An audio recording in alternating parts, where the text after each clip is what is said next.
So it's a very cross-industry panel, and I'm really looking forward to it. And we'll be talking about zero trust in the cloud.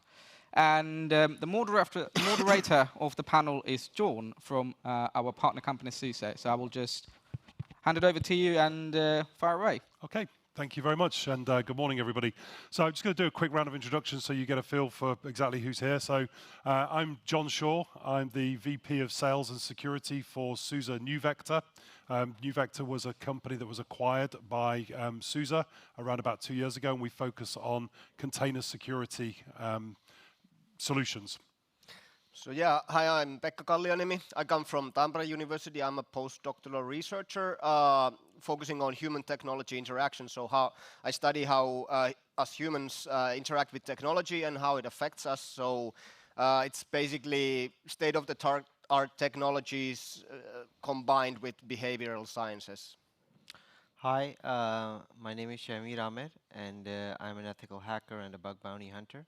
I've been in this field for the past 6 years, and currently I am running 3 startups, 2 of which are cybersecurity related, and one is a secure audio communication system. My core field of research is industrial control system security, web application security, and mobile application security. You can find my books and my papers online as well.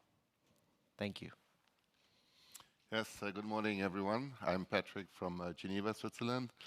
I'm the head of the regional cybercrime competence center for Western Switzerland and run the Department of Forensic Sciences at Geneva State Police, so which has 6 divisions, but 3 of them dealing with the cybercrime. And my main interest now is about the metaverse as our commander-in-chief.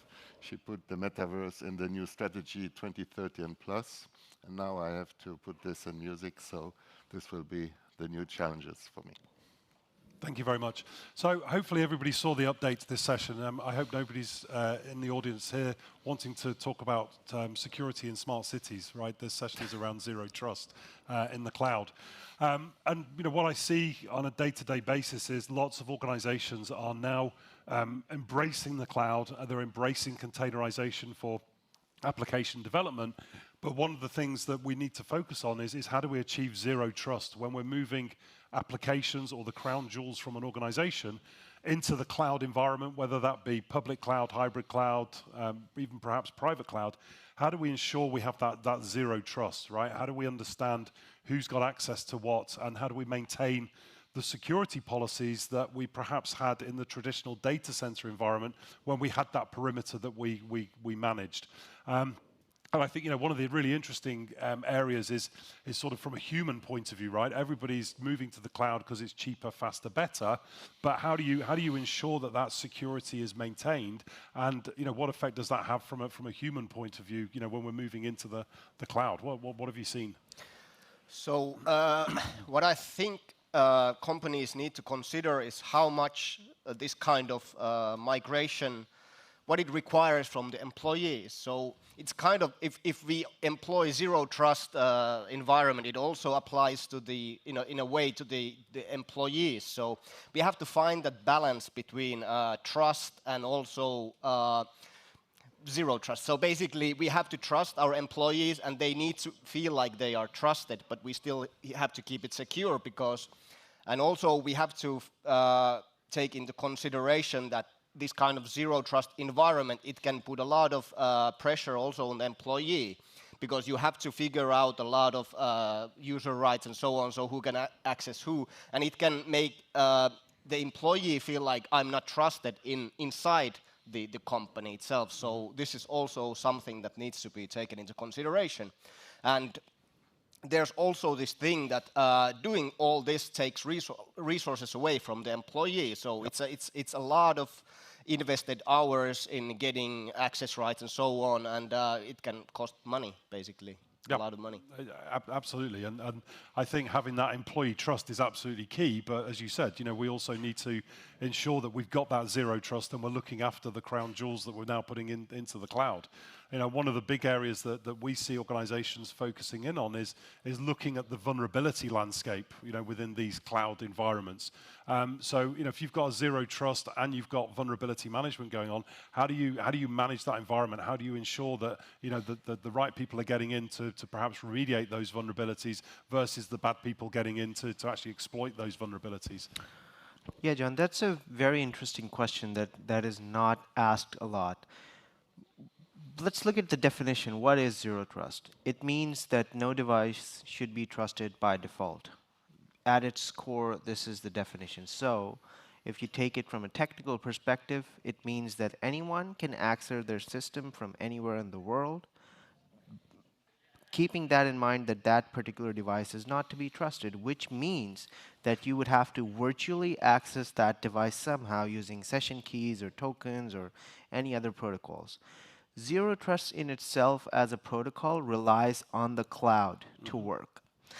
Now, by zero trust in cloud, what it means is that we already have a system that uses the cloud to work, and now we have to manage the cloud using that system. So we need to look at it from a perspective that this is going to become a nightmare for companies if they don't look at hardening their systems or hardening their clouds from a zero trust perspective. Because from a broader perspective, we need to maintain control of the vulnerabilities that are coming and ongoing as we're patching our hardware and software. This zero trust protocol needs to have a separate protocol may be invented, like Zero Trust 2.0 or something like that, like we have TCP or UDP. So organizations that are going to utilize Zero Trust in the cloud itself need to keep in mind that it's a nascent protocol. It's very young. Right. And everything needs to be considered from that perspective. So I think that while we're managing vulnerabilities in our software and our systems, we need to be very careful on the softwares we use to employ Zero Trust. Because let's be honest, you're accessing your system from an SSH protocol or a VNC session. Back in the day, that could also have been considered as Zero Trust, but it didn't have a name, right? So this is the basic perspective that I have. Right. And then when we talk about cloud, and especially when we move to things like cybercrime, Patrick, how does that affect your sort of work? I mean, you're dealing with very sensitive information, and I'm assuming sort of a shift to the cloud is probably maybe something that isn't being considered, right? This is a very actual question, and we haven't found a solution yet, of course. Patrick, he's a bit hesitant in answering that for some reason. Well, yeah, the thing is, we probably have to find a solution to move some cybercrime, I started to say cybercrime activities, but the fight, of course, against cybercrime activity into the cloud. And I would take an example is the numerous types of child pornography crime we have to deal with. And it's about the mass of data we gather from our investigations. We make copies on our servers, and then we make the investigations on these copies. We try never to investigate on the original digital support, of course. The problem is the mass of data. We have a certain amount of disk storage on premise, and this amount of disk storage is always a little bit too small. And the benefits we could have from moving into the cloud is to have the benefit of the elasticity of the cloud. If we have international operation into the child pornography field, we could seize terabytes of data. We couldn't deal with now because we don't have enough disk storage. And if we want to move into the cloud, which would be one of the solutions, to benefit of this elasticity, if we need this amount of storage, we pay this amount. If we need this amount for 3 months, then we pay this amount. This would be really fantastic from an operational perspective. The thing is, moving police data, criminal data into the cloud is a real nightmare. You said the word before. From our justice perspective, the prosecutors, this is nowadays a no-go. But you can't ensure that zero trust, right? Or can you ensure zero trust? Can you ensure zero trust? So we studied the fields, how we could move on. And many companies, the big players, offer solution. They say, and I'm not an IT specialist like you are, so they pretend at least that there's a way to encrypt data, that this data cannot be accessed by the company. But the thing is, we copy the criminal data on our servers, and then we have to index them to be able to be used by the investigators, by the justice, the prosecutors, and so on. So we need to find an environment in the cloud which ensures the perfect encryption that no one else could access this data, and at the same time to have the trust, I don't know if it's zero trust, but to have the trust that we can index, so access the data, index the data, somehow decrypt them in a way without allowing other parties to access this data. Mm-hmm. Sounds like there's big overheads there when you start to talk about encryption, etc. And then, maintaining a zero trust policy isn't just a one-time thing, right? It's a continuous, always on, because the applications are changing, new applications come in, new employees come in. So, how do we maintain that zero trust as we move forward and put more stuff into the cloud? Any thoughts on that? Yeah, I have some thoughts on that. We need to come up with a framework. We had GDPR for data protection. We don't have a framework for cloud security. Mm-hmm. And I've mentioned that many times in other sessions as well, that this can all be resolved if we just had a document that would tell us what to do. Microsoft was the first one to come up with this thing called zero trust, and then everybody jumped on the gun. The problem is that when someone develops something new and it is efficient, zero trust is efficient because you're saving costs on hardware. I can access my own office system from anywhere in the world, a coffee shop or whatever. So it's cheaper, it's efficient, but is it secure? I don't think so, because if someone were to bug your device or put a malware on that coffee shop system, and that would somehow pivot outside of the sandbox of that system into your cloud, then there is a lateral movement at place. Mm-hmm. So if I look at it from a perspective of an attacker, there are tens of loopholes that one can identify, and since it's a nascent system, everyone would jump on the opportunity. So my thoughts would be to some regulatory authority or someone to come up with some framework which may not be correct. It may be 99% wrong, but it will still help a lot. So yeah, I think that is a way forward for it. But I think you're right. I work for a vendor, and if you look downstairs today, everybody's talking about zero trust, right? Where we focus in is specifically on zero trust around containers and application development. But maintaining that on a continuous basis has got to be software driven, right? And when you're deploying software, obviously there are potential vulnerabilities that are in that software that you're using, let alone the software that you're developing. So I think you've got to have a continuous, always on solution that allows you to gain that visibility and maintain a zero trust within the cloud infrastructure. I guess the other area of focus as well, and many people in the room here will be familiar with this, is that you've also got the multi-cloud effect, right? Because not one organization just uses a single cloud provider typically. So how do you maintain that zero trust against multiple cloud providers, multiple different environments, whether it's a hybrid cloud, public cloud, private cloud? All of this needs to be taken into consideration, right? And again, it's teams and teams and teams of people that have to try and maintain or build this zero trust environment. So I don't think it's a particularly easy thing to do. I think, going back to the human point of view, that it could create some negativity within an organization. So, how should we deal with that? What are your thoughts around, making sure people are included when they need to be and excluded when they need to be? Exactly. It needs a lot of planning, but it also requires a lot from the employee because they have to be able to kind of control all these systems and also be. In many cases, they have to be aware which level of control in each cloud do they have. And I think also we talk about this zero trust in the cloud, but also we have to be aware that often the threat is coming from inside the company. So I think there was a survey in Ireland where with over 200 companies, and over half of them claimed that they had a data breach coming from inside at some point. So some employee had stolen some data. So it's still a very big threat, and I mean, of course, people have different motivations for this kind of activity.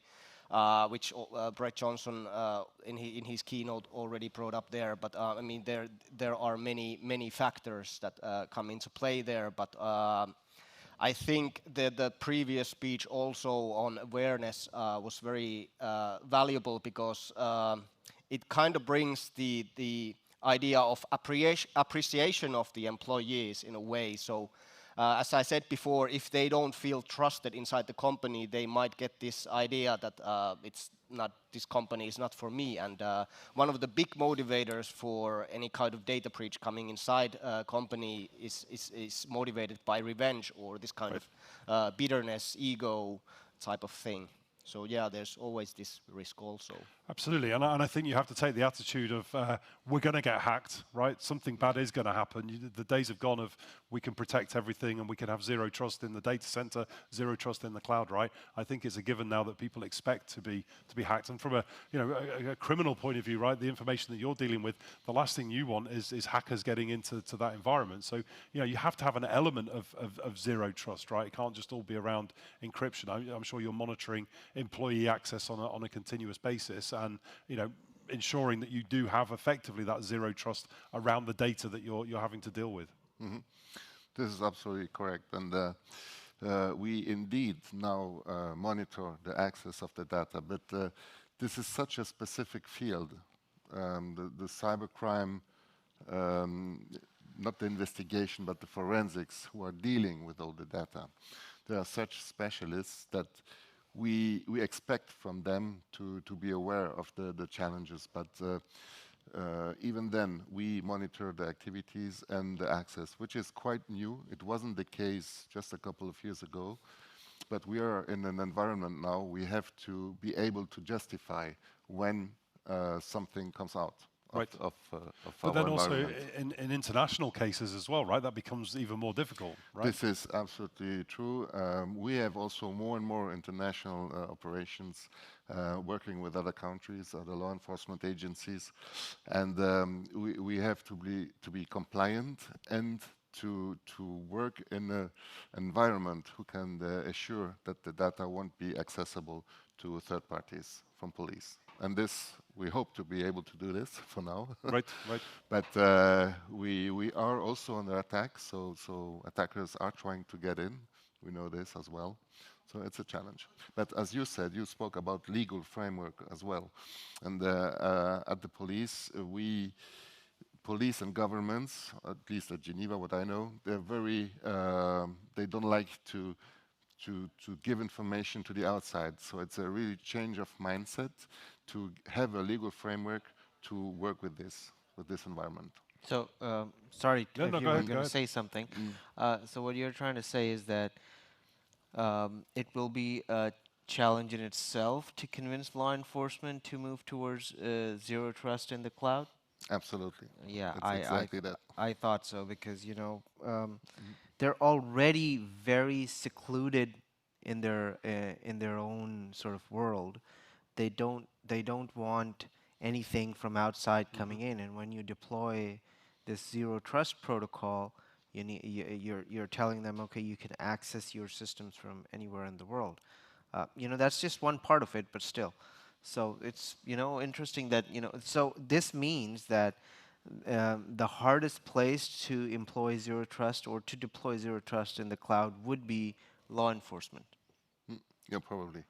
And Isham, I talk about this opportunity, the need we had to move into the cloud. And also when I speak to other companies, private sectors, very sensible private sectors, the answers are always the same. We have to start to move into the cloud because there will be at the time that some services won't be available anymore if you are not in the cloud. And again, I'm not an IT specialist, but you see that the private sector, even very sensible private sector, are moving into the cloud for some aspects. And as you said, law enforcement is a very difficult industry, if I can say so, to convince of the benefits. Yeah, no, absolutely. I mean, it must be, you know, nightmare. And there are probably other industries as well where it is equally as difficult. But then, you know, perhaps we look at retail. That's a pretty, you know, easy, quick decision to make. The cloud is obviously cheaper, faster, better. And you know, again, you've got to have that zero trust mentality to ensure that the right people are getting access to the right information at the right time. But policing that is a complete nightmare, right? It's very, very difficult to do, and organizations are still getting to grips with it, right? Organizations are still only just dipping their toe into the shift to the cloud, perhaps application development by way of containers. So, you know, being able to secure that right from the beginning and bake that into policy, I think is absolutely critical. You know, I meet with lots of organizations that have started doing application development in the cloud using containers, and security has been completely forgotten until something big happens. Somebody's exploited a vulnerability, and then it's all hands on deck. We've got to, you know, we've got to look at the security. So, you know, from an application development point of view, I think the earlier you can bake security into that process, the better it's going to be for the organization. I'm sure you've probably got some thoughts and some experiences around, you know, putting those strategies in place, especially when it comes to, you know, application development in the cloud. Yeah, I do. So containers, whether it's Docker, whether it's, you know, Linode or whatever it is, we can use them to deploy zero trust in the organizations. But the main problem is that a cloud environment is just a bare bones system, hardware placed somewhere in the world. It does not give you security. Even if you talk about, you know, some of the big cloud providers out there who have monopoly like Azure and AWS, even they, in their specific policies, tell you that how we, you know, in spite of having right measures and firewalls and all that stuff in place, we still cannot guarantee the security of the system that you are deploying from scratch. So when someone as big as, you know, these organizations, and from their human concept and mindset are saying this stuff, we need to then, you know, step back and ask ourselves, we are using their cloud to deploy zero trust, and if they're not guaranteeing security, how are we coming up with these ideas of security, ideas and policies or measures to look at security from a broader perspective? So there have been numerous occasions when companies who are unicorns and, you know, generate billions and billions of dollars of revenue have been hacked by a simple vulnerability in place. And at this moment in time, right now, 23 to 24% of organizations all around the world are starting to move towards zero trust. But no one has any idea on how to secure that environment. Maybe 1% of them do. So it just boils down to the fact of, you know, what Swan just was saying. You know, there needs to be rigorous awareness campaigns from governments, from you know, academia, you know, to basically push forward this endeavor of making zero trust a norm, but also keeping in mind the security implications that are involved with it. Right. I mean, yeah, how do you defend against something when you don't know what you're defending against? Yep. Yeah. So I just wanted to still emphasize the idea that what Brett Johnson also said, that the weakest link is always the human factor, the human there, those CEOs whose password is password and so on. So it's quite easy to, well, it's not easy, but it's always the human that has access to their systems, and if they have expanded system to the precious data, and they can be kind of motivated to do a data breach or something, it's always the weakest link is in the human. It doesn't matter how many buzzwords we put around the security system, it's always the human is at the center of all of it. Yeah, I think what Pekka was trying to say is that there's no past to human stupidity. Excuse my French. Excuse my French, but absolutely, the humans are the weakest link. If let's look at scenarios if we have a bit of time. Let's take the coffee shop scenario. If someone leaves their cloud login well open in that system, what are you going to do about it? That's just one scenario. Even the zero trust providers like Microsoft, if one of their employees is working from somewhere else in the world, and they don't have a policy of a 60-second logout, that cloud system that they're using for zero trust. If that happens, what is going to happen? Anyone can log into that developer system. Source code can be stolen. Someone can plant a malware. That malware is going to perform lateral movement, and the next thing we know, Microsoft gets hacked itself, and they release hot fixes and all of that stuff. But you can have, there's something that I always say, and I'm sure Pekka will agree from it. You can have hundreds of millions of dollars worth of security appliances and software in place, but if there's one person who is, stupid enough to do something that is bizarre, you cannot. There's no turning back from it. Absolutely, and especially if they've got access to the crown jewels anyway, right? Whether it's in the cloud or whether it's in a data center. So I think it's been a very good topic of conversation. I think it's a massive area. We're never going to get through this in sort of 25 minutes. Yeah. But zero trust is here. Zero trust is here to stay, and it's a problem that everybody's going to face, right? And it's only going to get bigger with more adoption, in the cloud environments. So I think plenty of vendors downstairs that are all talking about zero trust. I'm sure we can all learn a lot while we're here today. But I wish everybody luck on their journey to sort of zero trust, and hopefully nothing bad happens going forward. And thank you to all of the panelists that have joined me here today. Thank you very much. Thank you. Thank you.